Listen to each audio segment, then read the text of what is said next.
Chilling tales for dark nights.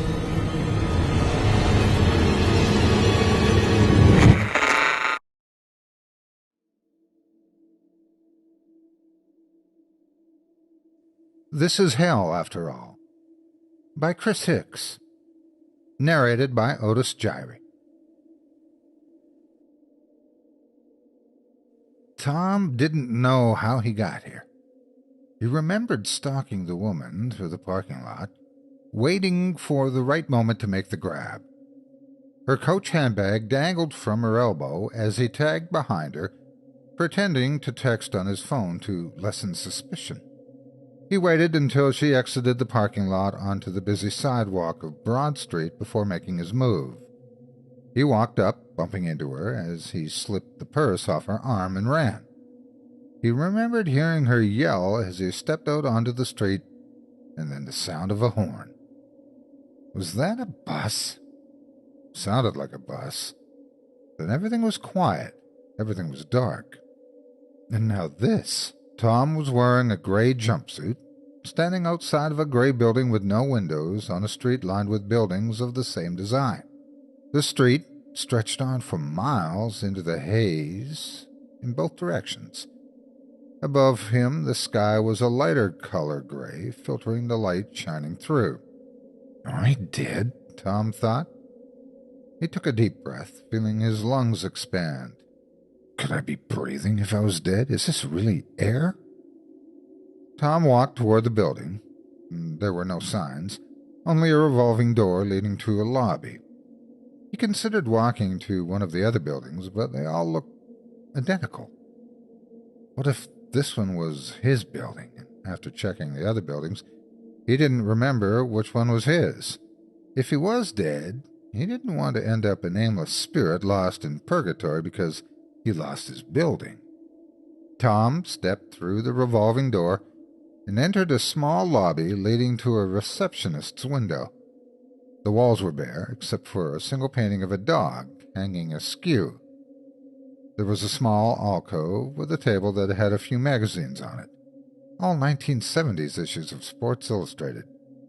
Tom walked up to the receptionist's window and pressed the buzzer. When the window opened, a small red creature with black horns greeted him. "Jesus!" Tom yelled, stepping back. The creature cocked an eyebrow as it spoke.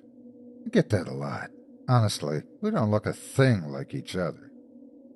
"Where am I? Is this hell?" Tom stuttered, staring at the creature.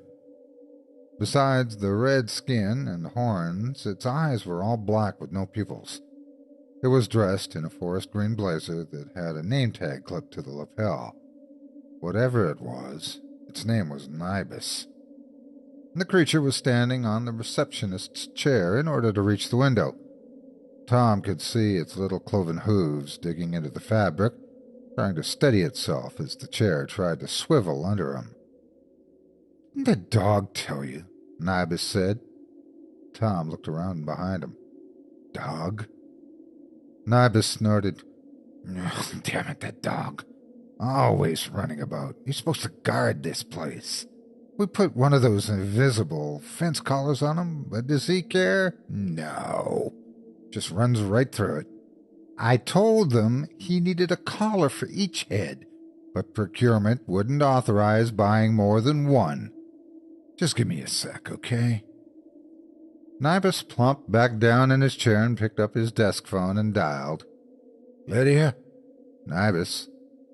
"Cerberus is loose again. You need to call Thad down, and you need to call Linda."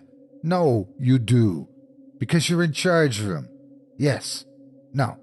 Lydia, he won't listen to me. No. Lydia. When the big guy finds out..." "Yeah? What's that? Are you serious? How far can he run? Is that really your response right now? We're floating on a lake of fire, Lydia. Just call Thad." "Call Thad, Lydia. That's your job." "Thank you." Nibus set the phone back in the cradle and stroked one of his horns between his fingertips. "I can't deal with this crap today." Nibus sat like that for a few minutes before Tom coughed, reminding him of his presence. Nibus looked up and spoke. "Ah, new guy. Yeah, this is hell. Let me pull your file up. Name?" Tom cleared his throat, his voice shaking a little. "Tom Northrup." Nibus typed his name into the computer. "Let's see, new arrivals. There you are. Theft. Lord's name in vain. General crappy behavior. Wow. Got popped by a bus after lifting some old broad's purse. This isn't your day, bub." "So that's it? I'm dead? And in hell? Nothing I can do about it now?" Tom felt a lump in his throat as his eyes watered. "I'm still just a kid. I'm too young to be dead already. I've so much still to do. And Mom? Oh, wow, my poor mother." "Oh boy, we got a crier," Nibus said. "Listen, hell isn't so bad. You ever hear the expression that history is written by the victors?" Tom nodded, sniffling as he dabbed his eyes with his shirt collar. "In a nutshell, that's hell," Nibus continued. "The Bible talked this place up like a real butthole, but what else was the big G supposed to do? Had to keep you humies in line, didn't they?" Tom took a deep breath and straightened his shirt, his collar damp from wiping his tears. "Doesn't matter much now anyways, does it? I'm here." "That's the spirit," Nibus said. "And look, since it's such a slow intake day, you're going to straight up meet with Satan." "I'm meeting Satan?" Tom asked, his voice shaking. Nibus nodded. "You should be honored. Most humies have to wait a week before they get to meet him." Tom stepped away from the desk, looking back at the revolving door.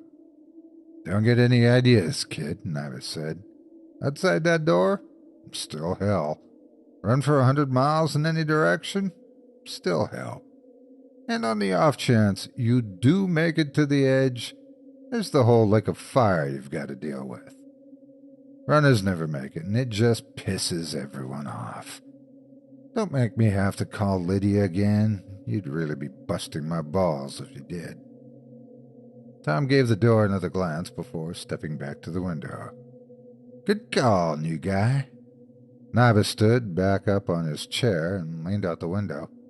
He handed Tom an envelope. "Before you go up, this is your new resident packet.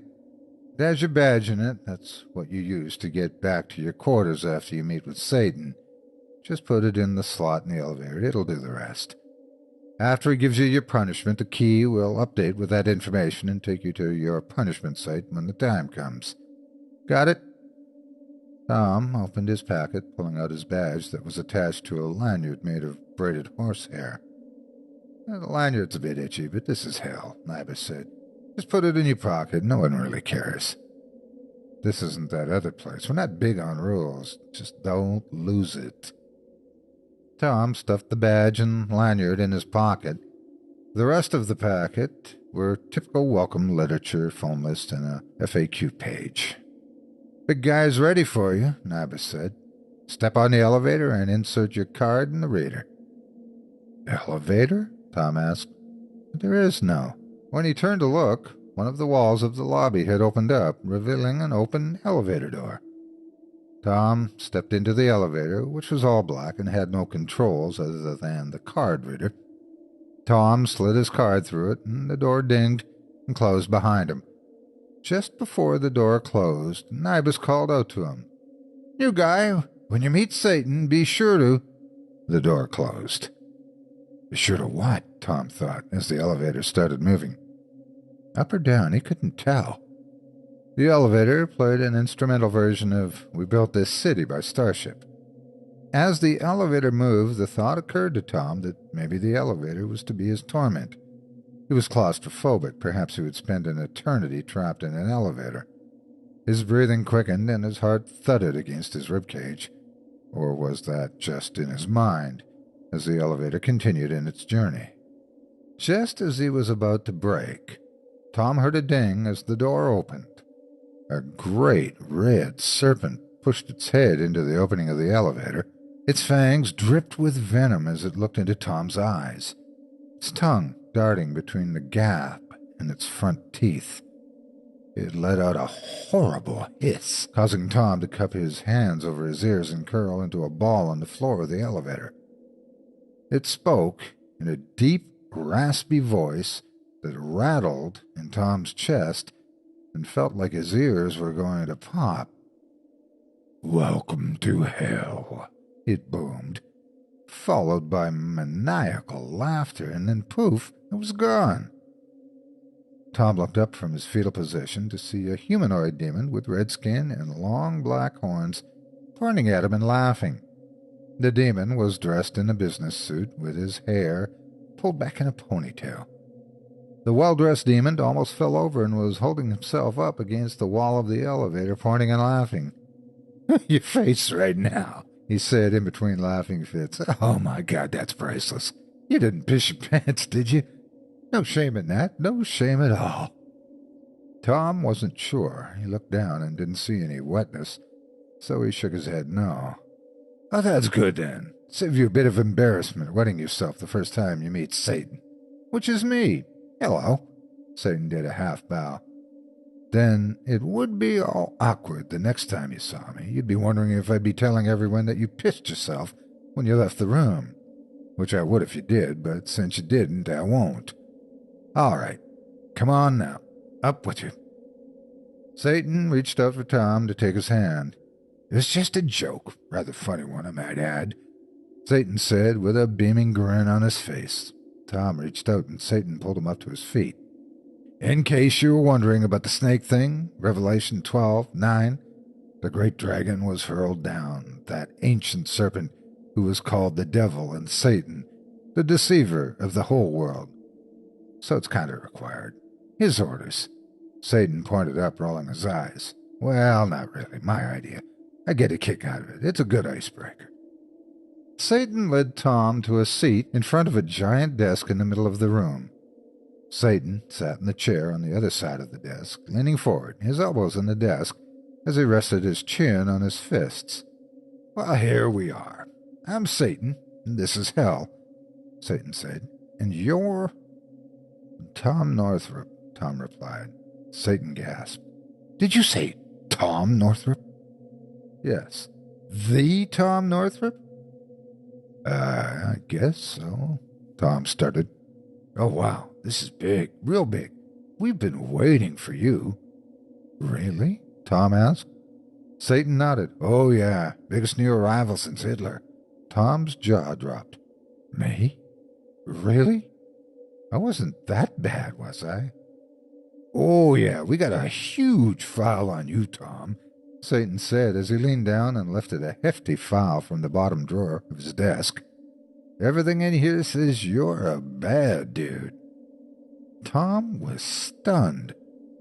Sure, he stole a few things and wasn't the nicest person, but was he really that bad?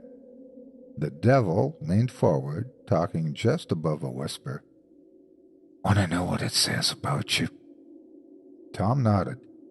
The devil opened the file, shaking his head and clicking his tongue as he turned the pages. His face shifted from disgust to shock with every turn of the page.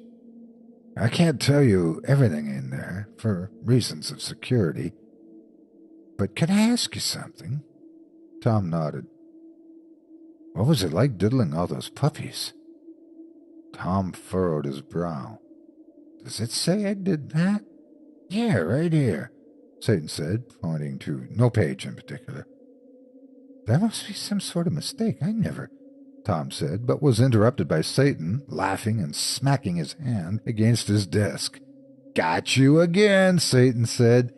He wiped tears of laughter from his cheek. One sizzled as it landed on the desk. "You're easy, Tom, if that is your real name. And it is. I know because I'm Satan and all that." Tom exhaled. Or at least he thought he did. He still wasn't sure about the whole breathing thing. They sat in silence, the devil staring at Tom, smiling. It was an awkward silence. Tom unsure if he should say something or if Satan was just looking him over. Tom glanced around the room, avoiding Satan's gaze. The walls of the office were bare, except for a giant window along the side. Outside, gray buildings stretched for miles in every direction. Off in the distance, the glow of fire rimmed the edge of the buildings. "Do you like boats?" Satan asked.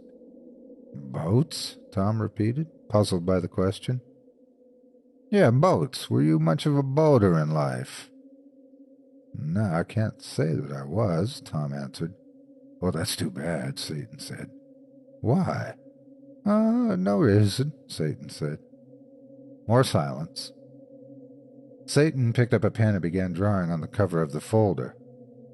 Tom grew up in a Southern Baptist household, and even though he hadn't been to church since he was 11, he recalled the fiery sermons his pastor gave describing Satan as this great deceiver, liar, and tormentor. Satan was a monster. He devoured souls and tormented them for eternity in a lake of fire. At no point in his Sunday school studies did the devil scribble crude drawings of cats with gigantic penises on a folder. This reminded Tom of what Nibus had told him about hell. History is written by the victors.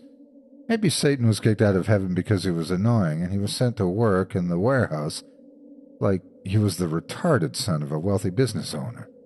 Then again, maybe none of this was real, and what Tom was experiencing was the last gasp of firing neurons in a dying brain. "So what happens next?" Tom asked, breaking the silence. "Huh? Oh," Satan said, like he almost forgot Tom was sitting in front of him. "Tell me about your life." Tom cleared his throat. "Well, it was pretty normal, I guess. I was born, went to a small school out in the country, graduated high school and went to Duke University." "Blue devils!" Satan exclaimed. "That's like me, but, you know—" Satan gestured to his face. "Blue." Tom nodded. "Yeah, that's the one. My dad went there, so he got me in. I didn't really have the grades or demeanor to succeed. I got mixed up with drugs and flunked out, ended up disowned by my parents and living on the streets. Then the last thing I did when I was alive was steal a lady's purse, ran out into the street in front of a bus, and now I'm here." The devil shook his head. "You were only 23, right?" Tom nodded. "Yes." "Quite a wasted life, isn't it, Tom?" Tom's eyes welled up with tears again. Whether this was real or not didn't matter. He did get hit by the bus and was either dead or dying. "It's not how I wanted things to go. I just got mixed up in the wrong crowd. One thing led to another, and I ended up where I was. It's not how I wanted my life to be, and now it's too late to change anything." Tom was sobbing, burying his head in his hands. "Oh, this is awkward," Satan said. He walked around the desk and stood in front of Tom with his arms outstretched. "Come on, bring it in for a hug." Tom shook his head. "Yeah, I'll be okay." "You sure?" "Might be the last one you get. This is hell, after all." Satan was smiling, his eyebrows raised as he bounced on his knee, enticing Tom to accept his hug. Tom got the feeling that Satan wasn't going to move until he agreed, so he stood up and leaned in for a hug. Satan squeezed him tight in his arms, stroking Tom's hair. "There you go, buddy," Satan said. "This is too weird," Tom thought as he felt Satan pat his back. And then he heard humming. Tom recognized the song, but he had to be mistaken. There was no way Satan would be humming that song. Tom's certainty of the song was confirmed when Satan began singing the chorus in a soft falsetto, stroking Tom's hair. "Hold me closer, tiny dancer. Count the headlights on the highway. Lay me down in sheets of linen. You had a busy day today." Satan released Tom from the hug and looked down at him. "How's that? Doing better now?" Tom nodded, still a bit dumbfounded by what just happened. After releasing Tom from the hug, Satan returned to his chair. This has to be a dream, Tom thought as he sat back down in his seat. There's no way Satan is this weird, incompetent, lonely, all of the above. So now, Satan began, your assignment. Your eternal damnation for a lifetime of sin. Are you ready for it? Tom took a deep, possibly imaginary breath, then nodded. You can't just nod. You have to say, I'm ready. I'm ready, Tom replied. Satan cleared his throat. Your punishment, Satan began, pausing for dramatic effect after each clause. For all of eternity, which is until the end of time, and then after that, and then even after that, will be pitchfork cleaner. Satan was trying not to giggle. He shoved his fist against his mouth as he looked at Tom. Pitchfork cleaner? Tom replied. Yep, Satan said, stifling his giggling as he spoke. Your job is to clean all the pitchforks of all the lesser imps and demons. Satan was shaking, biting his lip. All of them. A small giggle broke through. All the pitchforks. Tom sighed, then nodded. All right, then. When do I start? You start, Satan let out a burst of laughter. You start? Never, because that's a joke. I got you again. Tom shrugged. Yeah, you got me good that time. You were all pitchforks. I don't know. Satan crossed his eyes and threw up his hands. That's you. That's what you look like. He crossed his eyes and shrugged again. Pitchforks. I don't know. Priceless? Satan slapped his hand on the desk and laughed. Tom just sat and waited for him to finish. You're a good sport, Tom, Satan said. Hey, tell you what. You want to help me prank the next guy? What? Really? Can I? Sure. Let's do it. Satan hit the intercom button on his phone.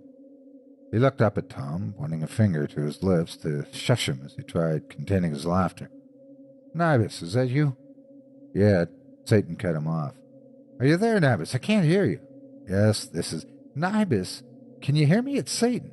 I can... Nibus, can you hear me, Nibus? A heavy sigh came over the intercom as Satan chuckled. Can you hear me? Can't you, sir? Gotcha, Satan said, laughing. That never gets old, does it? Another heavy sigh came over the intercom before Nibus spoke. Nope, never. Nibus, can you send up the next one? Satan stood up from behind his desk and ran over to the elevator, motioning for Tom to join him. This is going to be good. So, what about my assignment? Tom asked. Oh, yes, about that, Satan said. I'll be honest with you, Tom. Hell's a pretty boring place for me. You want to just hang out? Help me welcome new humies? Tom shrugged. Sure, why not? Great. Let's get ready for the new guy. Where's your pitchfork? Satan asked. Tom shook his head. I didn't get a pitchfork. Did you already lose your pitchfork? That's pretty serious, Tom. You need your pitchfork. But I didn't get one downstairs. Tom began. Then noticed that Satan's eyes were bulging as he bit his lower lip to contain his laughter. Is this another joke? Satan laughed, smacking Tom in the back. You catch on quick.